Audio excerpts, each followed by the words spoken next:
bienvenue dans une nouvelle vidéo. Aujourd'hui je vous retrouve beaucoup trop maquillée je pense pour vous parler d'un sujet qui n'a pas vraiment de rapport avec ma chaîne parce qu'aujourd'hui j'ai envie de vous parler de solitude, mais de solitude positive. Aujourd'hui j'ai envie de vous raconter des petites anecdotes par rapport au fait que j'adore être seule, j'adore voyager seule, j'adore aller dans des restos seuls, dans des concerts, enfin je suis hyper bien avec moi-même, ce qui me permet aujourd'hui de faire plein d'activités complètement solo uniquement avec ma personne. Et justement j'ai envie de vous motiver à travers cette vidéo à vous lancer plus souvent en solo et surtout à ne pas attendre les autres pour réaliser vos rêves. Arrêtez de compter sur les autres pour vous lancer parce que être seul c'est pas grave et c'est même cool, ça peut te permettre de rencontrer d'autres personnes et même si tu rencontres pas des gens, bah c'est trop bien, tu peux faire plein de choses. Au contraire, si tu te bloques en te disant, je sais pas moi, genre mon rêve c'est de partir aux États-Unis mais il y a personne pour m'accompagner, peut-être que d'ici dans 20 ans tu auras toujours personne pour t'accompagner et que tu réaliseras jamais ton rêve alors qu'il suffit juste de partir seul et dans ce cas tu peux faire ce que tu veux et tu peux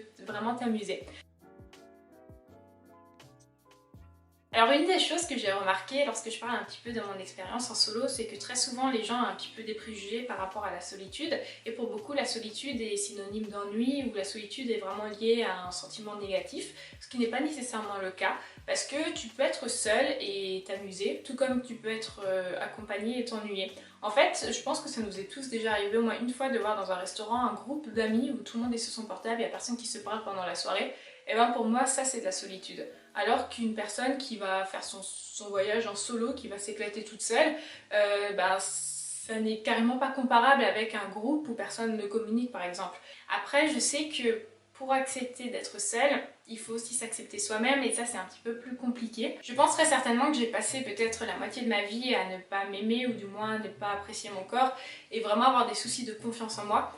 Enfin, selon moi, je pense que tu peux pas par exemple être hyper bien dans ton esprit mais être complexé. Je pense que les deux vont véritablement sont liés. Et donc du coup, voilà, je ne vais pas non plus rentrer dans les détails de ma vie, mais il y a eu un moment, une sorte d'épisode où je me suis dit maintenant ça suffit, je m'assume comme je suis, j'assume mes différences, j'assume le fait voilà, que je rentrerai jamais dans un canon de beauté, ce que tu veux. Et je pense que pour apprécier d'être seule, il faut vraiment passer par cette étape et cette étape d'acceptation de soi.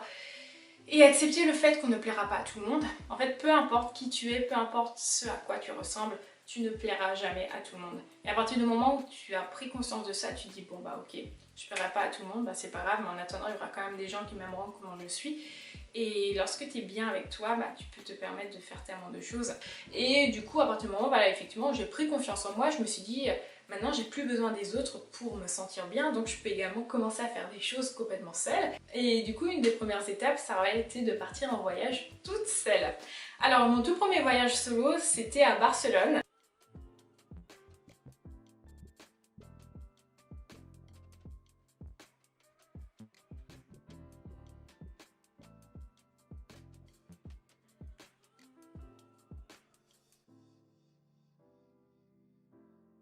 Et en fait, si je fais tout ça, c'est pas par contrainte. Je veux dire, j'ai aussi des amis que je vois très régulièrement, c'est juste par choix, parce que j'aime ma propre personne et parce que je m'éclate avec moi-même. Et les conseils que je pourrais vous donner déjà dans votre vie quotidienne par rapport à ça, après forcément l'acceptation de soi, c'est déjà voilà, de voir la solitude comme quelque chose de positif. La solitude t'apporte beaucoup de positifs, je vais y revenir après, et c'est pas synonyme d'ennui. Donc tu peux une fin de jour essayer de faire une petite activité seule et tu te rendras compte que tu vas pas nécessairement t'ennuyer en fait. Ensuite, je pense que c'est également important aussi de prendre en compte le fait que les autres finalement ne jugent pas tant que ça. Tu auras toujours des cons, je suis désolée de dire ça, mais t'en as partout et t'en auras toujours. Mais c'est pas parce que tu vas aller un jour dans un restaurant toute seule que les gens à côté de toi ils vont regarder et vont dire oh mon dieu, la fille elle est toute seule, ça se trouve elle a pas d'amis, ça se trouve elle a une vie de merde. Moi j'ai jamais entendu ça, enfin je sais pas, ça me choque pas plus que ça. Même quand je vais dans un resto et que je dis une table pour une personne, les gens vont pas me dire oh mon dieu, vous êtes célibataire. Enfin non, les gens généralement ils s'en fichent. God, I miss brunch. Well, I guess you could try going to brunch alone. Oh, you don't think I've tried? On a table for one. One couple? No, just me. Really? Et voilà, faut vraiment essayer de s'enlever ce délire de jugement des autres parce qu'il n'est pas nécessairement là. Alors maintenant j'ai envie de vous parler un petit peu de mon expérience par rapport à des voyages en solo que j'ai pu faire.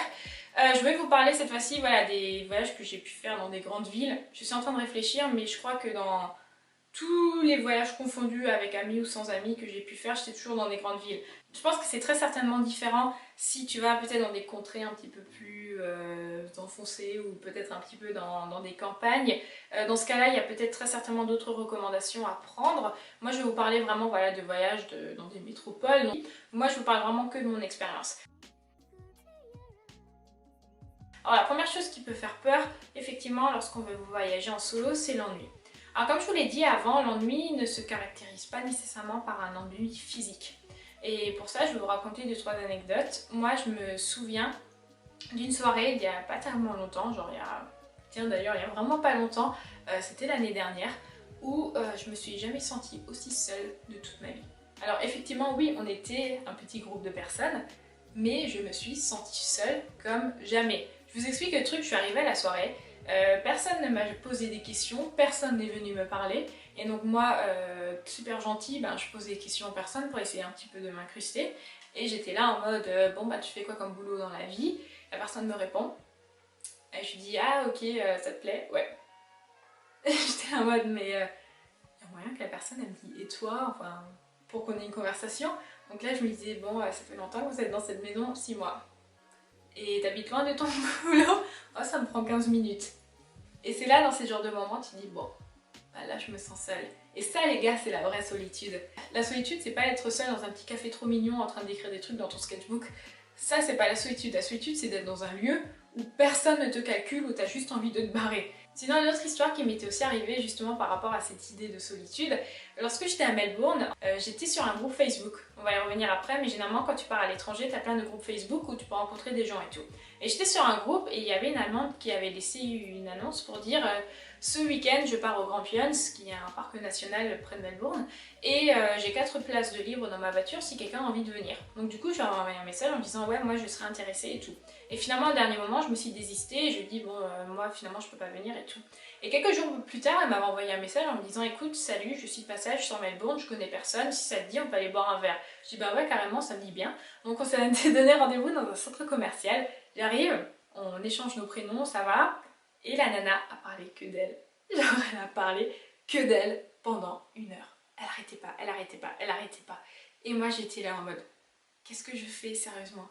Et j'ai commencé à dire, bon, écoute, il faut que j'y aille bientôt parce que j'ai ci et ça à faire. Enfin, et elle était, ah oui, mais je pensais vraiment qu'on allait passer la soirée ensemble parce que je suis toute seule ici, je connais personne. Et ça, c'est typiquement en fait le genre de personnes qui ont justement besoin des autres pour comme approbation, tu vois.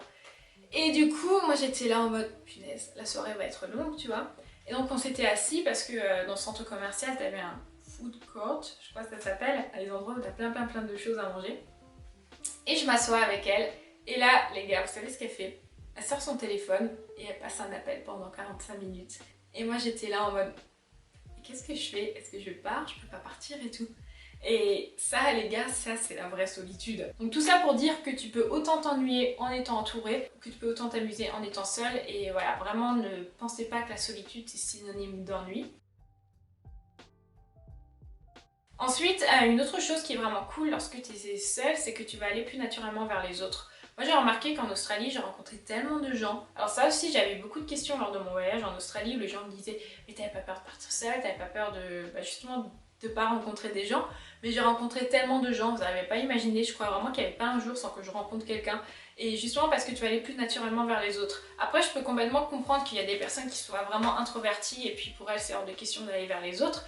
Donc vous inquiétez pas, soit les gens vont venir vers vous, soit si vous êtes vraiment fermé genre physiquement sur le visage et tout, normalement les gens viennent pas vous embêter.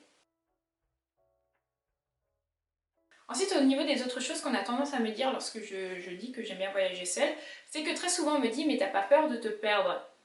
Et le truc, si vous avez peur un petit peu voilà, de vous perdre parce que vous allez partir à l'étranger, sachez une chose, c'est que dans tous les cas vous êtes perdu. En fait, dans tous les cas, à partir du moment où vous n'avez pas mis les pieds dans la ville, vous êtes perdu. Cette ville, vous la connaissez pas, donc vous pouvez jamais être pire que perdu parce que vous serez perdu. Aujourd'hui, on a accès vraiment à des outils que par exemple, auxquels par exemple nos parents n'avaient pas nécessairement accès, comme nos téléphones portables et internet. Moi par exemple, lorsque une fois plus j'étais partie en Australie, on m'a dit mais t'avais pas peur de partir à l'étranger, mais j'avais littéralement toutes les informations sur internet avant même de partir, et c'est comme si j'étais juste allée, je sais pas moi, en Allemagne ou dans un pays d'à côté, parce qu'aujourd'hui avec internet t'as accès à tout et tu peux vraiment être au courant de tout ce qui se passe dans le pays où tu vas, tu peux vraiment avoir même accès voilà, à Google Maps, du coup à ton itinéraire en non-stop. Aujourd'hui internet c'est vraiment ton meilleur ami et il faut vraiment pas que tu paniques, surtout si tu vas dans un pays où tu as accès à internet sur ton portable.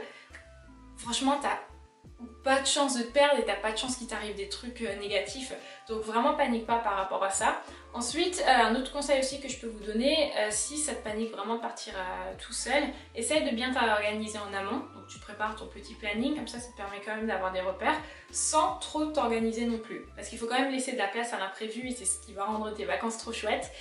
T'organises pas trop non plus, parce que si t'as un petit imprévu, tu risques peut-être d'être complètement décalé et de faire une sorte de crise de panique en te disant oh, finalement j'aurais jamais le temps de faire tout ce que j'avais prévu. Donc voilà, par exemple, organise-toi tes sorties principales en te disant ce jour-là, j'ai envie de visiter, je sais pas moi, ce château et ce musée. Et tu t'arrêtes là, tu dis pas genre de 10h à 11h c'est le château, de 11h à midi je marche jusqu'à ici, ensuite de midi à 13h je mange dans ce restaurant. Non, tu fais des trucs un petit peu vastes et tu essaies de repérer les lieux sur la carte pour te rassurer sans trop rentrer dans les détails non plus. Au niveau de la langue également, je me souviens de cette personne qui m'avait dit que elle n'osait pas partir en vacances seule parce qu'elle parlait pas bien anglais et elle se disait mais j'ai peut-être peur qu'on ne comprenne pas ou que j'arrive pas à communiquer avec les autres.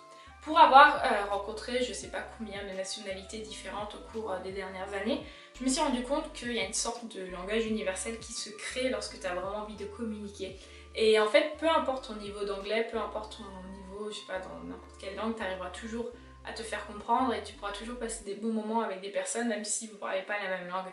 Je me souviens lorsque l'année dernière j'étais en Australie sur mes derniers mois, j'avais un petit peu bossé dans une ferme et beaucoup de personnes en fait parlaient même pas vraiment anglais.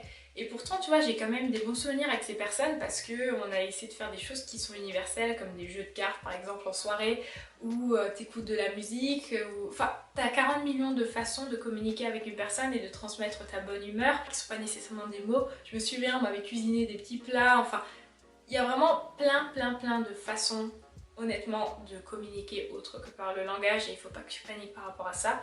Ensuite aujourd'hui une fois de plus on a accès à nos téléphones. Si tu es dans une ville où je sais pas moi tout le monde parle espagnol, tu parles pas espagnol, soit tu tentes l'anglais, si les gens parlent pas anglais, bah tu sors ton téléphone et t'as Google Traduction. Enfin honnêtement aujourd'hui c'est hyper rare de pas réussir à se faire comprendre ou à communiquer dans un autre pays. Et pour la petite histoire justement par rapport au langage, lorsque j'étais au Japon, je suis tombée malade et j'ai été dans une ambulance, j'étais à l'hôpital et j'étais également chez le médecin dans la périphérie, c'était la périphérie banlieue de Osaka, donc personne ne parlait un pet d'anglais, moi je ne savais littéralement rien dire en japonais et pourtant j'ai quand même réussi à me faire comprendre et pourtant j'ai quand même réussi à... on a quand même réussi à me guérir, tu vois, mine de rien. Parce que, comme je vous dis, il y a une sorte de langage universel qui se crée. En fait, tu arriveras toujours à te faire comprendre et tu arriveras toujours à communiquer, que ce soit à travers les gestes, à travers ton téléphone, à travers même des dessins. Je me souviens, le médecin, il a essayé de m'expliquer ce que j'avais. Genre par exemple, j'ai même passé des tests comme un test urinaire, tu vois, au Japon, alors que je comprenais rien, mais j'ai quand même réussi à avoir un suivi de santé. Et du coup, ouais, le médecin m'avait tout expliqué en dessinant et en écrivant sur la feuille. J'ai réussi à comprendre ce que j'avais. Et ouais, vraiment la langue, il faut pas que ça vous empêche de faire des trucs parce qu'honnêtement, vous arriverez à communiquer un moment ou un autre. Là, on va passer maintenant à ma partie préférée. D'ailleurs, j'ai une question par rapport à ça sur ma vidéo sur l'inspiration. Une personne m'a demandé, mais comment est-ce que tu fais pour rencontrer du monde à l'étranger lorsque tu pars seule? Et ça, honnêtement, rencontrer des gens à l'étranger, ma passion, et c'est pour ça que j'adore voyager seule. J'ai remarqué que lorsque je voyage en groupe, bah, généralement je vais rester dans le groupe et on va pas forcément aller vers les autres. Et c'est normal, je veux dire, même moi, tu vois, en étant solo, je vais peut-être plus naturellement aller vers une personne qui est seule qu'aller vers un groupe d'amis qui est déjà préformé, que ce soit en France ou à l'étranger, tu vois. Donc comment est-ce que je fais pour rencontrer du monde? Premier point, les auberges de jeunesse. C'est vraiment l'endroit où tu vas rencontrer du monde hyper facilement. La chose la plus simple, c'est de prendre un lit dans un dortoir. Moi, j'ai jamais eu de soucis avec les auberges de jeunesse au niveau des vols ou ce genre d'histoire. Par contre, je me souviens qu'à Sydney, j'étais dans une auberge de jeunesse. Oh mon dieu les gars! En fait, j'avais pris, je crois, l'auberge de jeunesse, une des moins chères. Et c'était abominable. Genre quand je vous dis abominable, bon j'en ai rencontré du monde, on était à 14 dans le dortoir, il n'y avait pas de problème, mais les sanitaires, il n'y avait rien qui fonctionnait, il y avait des cafards partout. Oh, c'était immonde, il y avait tout qui moisissait partout, il y avait le mec à côté de moi, il vivait dans l'auberge, du coup il y avait genre un tas comme ça de déchets à côté, il me draguait pendant la nuit, moi j'étais trop mal à l'aise, je me dis c'est quoi ce truc? Bon après ça c'est une histoire, ça arrivait qu'une fois, je me suis pas sentie en danger non plus, mais effectivement ça te permet de rencontrer du monde. Et ouais, les auberges de jeunesse c'est trop bien parce que tu sais, tu vas aller dans une chambre où il y a d'autres personnes et du coup tout naturellement les autres vont venir te parler si toi t'oses pas aller parler aux autres. Surtout quand t'es à l'étranger, t'as un accent. J'ai envie de te dire, même en France, j'ai mon accent alsacien qui est tellement fort que parfois les gens me demandent d'où est-ce que je viens. Même encore ce week-end, on m'a demandé de quel pays je venais. Non, du coup, ouais, j'ai mon accent quand je parle anglais et puis les gens, ça les fascine. Ils me disent, ah, mais tu viens de quel pays? Même si honnêtement, pour ça s'entend que je suis très française quand je parle anglais. Et tu vois, c'est tout simple, c'est tout con, mais ça te permet vraiment d'amener une conversation et de rencontrer du monde. Et moi, généralement, ce que je fais quand je pars en vacances seule et que je vais dans une auberge de jeunesse, je rencontre des gens et puis je leur dis, ah tiens, moi j'ai prévu de faire ça aujourd'hui, ça vous dit de venir avec moi? Et puis, c'est comme ça que tu rencontres des gens et c'est comme ça que tu te fais des souvenirs avec d'autres personnes. Et les auberges de jeunesse, genre numéro 1 pour rencontrer du monde, c'est vraiment trop simple.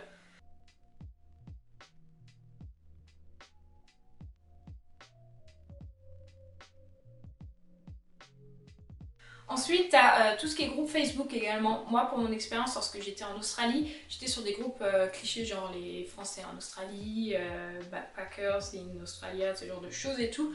Et en fait, tu rencontres grave du monde parce que ça te permet tout justement de connecter avec d'autres personnes. Tu as très souvent des gens qui écrivent des messages en mode bon bah les gars, je suis tout seul, qu'est-ce que je peux faire et tout. Après, tu as évidemment tout ce qui est un petit peu plus spontané comme dans des lieux publics. Si vous êtes un petit peu extraverti, n'hésitez pas à aller aborder des gens dans la rue. Poliment évidemment, surtout les autres touristes, si des touristes sont en train de prendre des photos, n'hésitez pas à dire t'as besoin d'un coup de main pour la photo et dire ah, qu'est-ce que vous faites là, voilà moi aussi je suis la seule, enfin n'hésitez pas à aller rencontrer des gens vraiment spontanément, comme ça ne vient pas à l'esprit, mais moi c'est quelque chose que j'avais fait plusieurs fois, c'est quelque chose qui m'est arrivé plusieurs fois où les gens justement sont venus me voir et ça se fait vraiment très bien et ça te permet vraiment de rencontrer des gens. Et même en France, tu vois, genre là je vous parle de l'étranger, mais même en France, je sais plus quand c'était, la dernière fois j'étais posée dans un café et je dessinais et quelqu'un tout naturellement s'est assis à côté de moi et m'a dit waouh c'est trop cool ce que tu fais et tout, j'apprécie beaucoup, on a parlé de mon matériel de dessin, comme ça peut paraître tout anodin, mais tu vois si j'avais voulu peut-être passer plus de temps avec cette personne, j'aurais pu lui dire ah ouais si tu veux on peut aller boire un verre après, on peut aller faire une expo ensemble, j'en sais trop rien tu vois, mais franchement rencontrer des gens c'est super simple si tu as envie de le faire. Ensuite, je me souviens, lorsque j'avais mon ancienne chaîne YouTube et que je parlais justement de mes aventures en Australie, j'avais reçu beaucoup de mails justement de filles qui voulaient aussi partir en Australie et qui me disaient, moi j'ai vachement peur de partir seule parce que j'ai peur en tant que femme voilà, d'avoir des soucis par rapport à cette solitude et par rapport à mon sexe. Est-ce que je risque pas voilà, d'être face à plus de dangers? Est-ce que c'est assez sécurisé ce type d'endroit?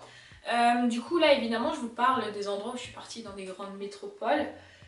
Faut savoir que je pense qu'il y a évidemment certains endroits qui sont vachement plus tendus, je pense qu'il y a certains endroits où c'est vachement mieux quand même de se renseigner en avance si ça craint pas trop en tant que femme. Moi en tout cas je me suis jamais vraiment sentie en insécurité peu importe où je vais parce que j'applique un petit peu les principes de base que j'applique aussi en France. Je pense pas nécessairement que l'étranger va te rendre plus vulnérable et que en France c'est l'endroit parfait, que partout autour voilà, c'est dangereux. Au contraire, même en France, ça m'est déjà arrivé de me sentir en insécurité ici sur Toulouse. Je sais par exemple que ici sur Toulouse, il y a des endroits, j'irai pas toute seule quoi. Il y a des endroits genre la nuit, j'irai pas forcément, tu vois, t'as certains quartiers à Toulouse, ça me motive pas des masses, tu vois. Et à l'étranger, c'est pareil, t'as des quartiers, tu les évites tout simplement. Et après, c'est juste du bon sens. Il y a certaines situations, t'évites, tu suis pas des inconnus, tu fais pas tout et n'importe quoi. Je sais que je boirai jamais de l'alcool seule, par exemple. Je me droguerai jamais à l'étranger. Je me drogue pas en France non plus, sachez-le. Et non, tu vois, c'est des choses comme ça, je le ferai pas. J'ai eu une fois une situation qui, avec du recul, je me dis que c'était dangereux. Où effectivement j'étais en soirée et j'étais alcoolisée, beaucoup trop alcoolisée, et j'ai suivi un mec que je connaissais pas, avec qui j'ai quasiment pas parlé, pour aller dans son appart parce qu'il devait récupérer un truc. Avec du recul, je me suis dit, Louisa, à partir du moment où tu as mis les pieds dans cet appart, le mec il aurait pu fermer la clé derrière toi et tu sais pas ce qui aurait pu se passer. Donc ouais, faut pas non plus se méfier de tout le monde, tu vois, moi j'ai pas tendance à me méfier des gens et je suis parfois un peu trop naïve, honnêtement. Mais voilà, faites attention à vous, suivez pas n'importe qui, n'allez pas dans des appartements non plus comme ça et faites vraiment bien gaffe à vous. Maintenant je terminerai avec toutes les choses que ça m'a apporté de voyager seule parce que je trouve que c'est une expérience qui est absolument incroyable. Pour moi, tu peux pas vraiment comparer le voyage à plusieurs et le voyage en solo, même si les deux choses sont complètement incroyables. Je dis pas par là que voyager seul c'est mieux que voyager avec des amis ou inversement, c'est juste deux choses complètement différentes. Et lorsque tu es seule, je trouve que tu as une autre approche des vacances et tu grandis beaucoup. Et vraiment voyager seul, ça vous apporte énormément de maturité et ça vous fait vraiment prendre confiance en vous. Et c'est juste incroyable. Et surtout, je trouve que les rencontres que tu fais lorsque tu voyages seul sont des rencontres qui sont assez particulières. Ce sont des personnes, tu vas vivre avec eux pendant quelques jours, voire quelques mois si tu fais un voyage un petit peu plus long. Et tu vas avoir un rapport avec ces personnes qui va vraiment être unique et qui va être complètement différent, comme si tu as l'impression d'avoir connu ces personnes depuis tellement longtemps. Et ouais, voyager seul c'est incroyable, je vous le recommande vraiment. Là évidemment dans cette vidéo je vous parlais un petit peu de mes voyages à l'étranger, mais si au début vous n'êtes pas à l'aise, n'hésitez pas non plus à partir tout simplement en France. En France on a la chance d'avoir des paysages absolument magnifiques d'un bout à l'autre et on n'a pas besoin d'aller... on n'a pas besoin de se rendre en Australie non plus pour expérimenter ça. Et surtout tu te rends compte en fait que tu n'as pas besoin des autres pour exister et que tu peux te sentir aussi bien entouré qu'avec d'autres personnes et t'as vraiment le choix en fait de prendre ta propre décision pendant le voyage. Soit t'as envie de passer ton voyage complètement solo et t'as envie de parler à personne, soit tu te mets dans une démarche de ok chaque jour je rencontre des gens. Et le fait d'avoir le choix ça donne une véritable liberté. Et c'est très important en fait de prendre conscience qu'on peut se faire confiance à soi aussi. Et c'est aussi une sorte d'accomplissement personnel de se dire waouh j'étais capable maintenant pendant 5 jours de me débrouiller dans un pays étranger. Si je suis capable de ça, ben, je suis capable de faire d'autres choses. Et donc voilà, je terminerai un petit peu là-dessus. Je peux que vous encourager à essayer d'être plus seul dans votre vie quotidienne et à partir en voyage seul parce que ce sont des expériences qui sont incroyables. Je peux que vous encourager également à vous accepter, que ce soit physiquement et à l'intérieur de vous. Acceptez également ce que vous créez, acceptez vos créations et soyez fiers de vous. Je sais que ça prend beaucoup de temps. Si ça vous intéresse une vidéo sur la confiance en soi, peut-être que j'en ferai une. Je vous avoue que je l'avais déjà tournée genre 5-6 fois, mais je trouve que c'est un sujet qui est trop vaste et je sais pas si j'arriverai à l'aborder en vidéo, donc à voir. N'hésitez pas du coup à me le dire. J'espère que cette vidéo pourra potentiellement vous intéresser. Je vous remercie de m'avoir écouté et on se dit à très bientôt.